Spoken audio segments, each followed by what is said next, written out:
গল্পের নাম অন্ধকারের দরজা। বর্ষাকাল। নদী ভাঙনের হুমকিতে কাঁপছে নদীর ধারের ছোট্ট গ্রাম মাহুলডাঙ্গা। আশেপাশে গাছগাছালি ছাওয়া, মাঝে মাঝে কুয়াশার চাদরে ঢাকা পড়ে গ্রামটা। এই গ্রামেরই শেষ প্রান্তে একটা পুরনো পরিত্যক্ত বাড়ি, লোকেরা যাকে বলে নিঃশব্দ ভিটে। অনেক বছর আগে এখানে একটা পরিবার থাকত। এক রাতে আগুন লেগে গিয়েছিল বাড়িটায়। কেউ বাঁচেনি। তারপর থেকে কেউ ওই বাড়ির দিকে ফিরেও তাকায় না। অথচ বছরখানেক হলো গ্রামেরই এক যুবক অভিজিৎ শহর থেকে ফিরে এসে সেই বাড়িতে থাকতে শুরু করেছে।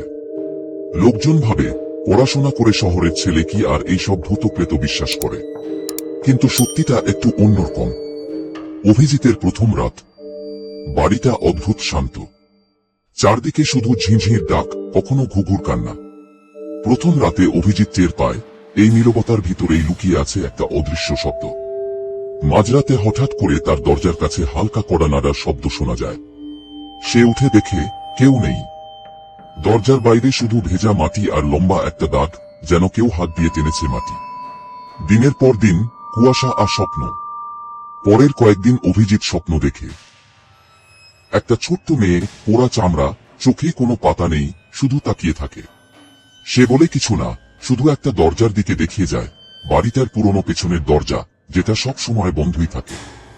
অভিজিৎ বুঝতে পারে বাড়িটা শুধু পরিত্যক্ত নয়, কিছু একটা চায় তার থেকে।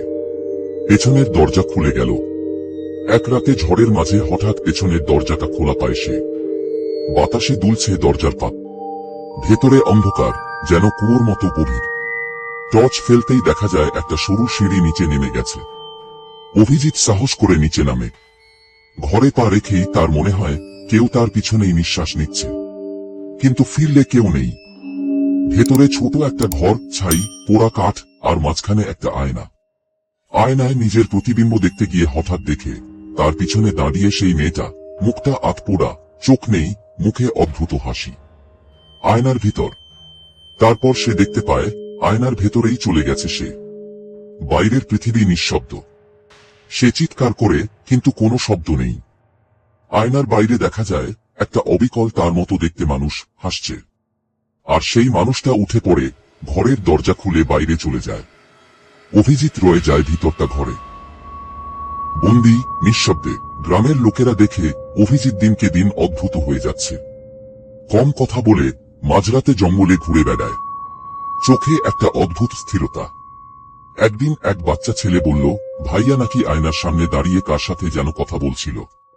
লোকেরা সন্দেহ করেও কিছু বুঝতে পারে না, কিন্তু এরপর কেউ আর নিঃশব্দ ভিটার কাছে যেতে সাহস করে না। আয়নাটা এখনো ঘরে আছে। ভিতরটা অন্ধকার, আর অভিজিৎ এখনো দেখছে, বাইরে বেরোতে পারল না।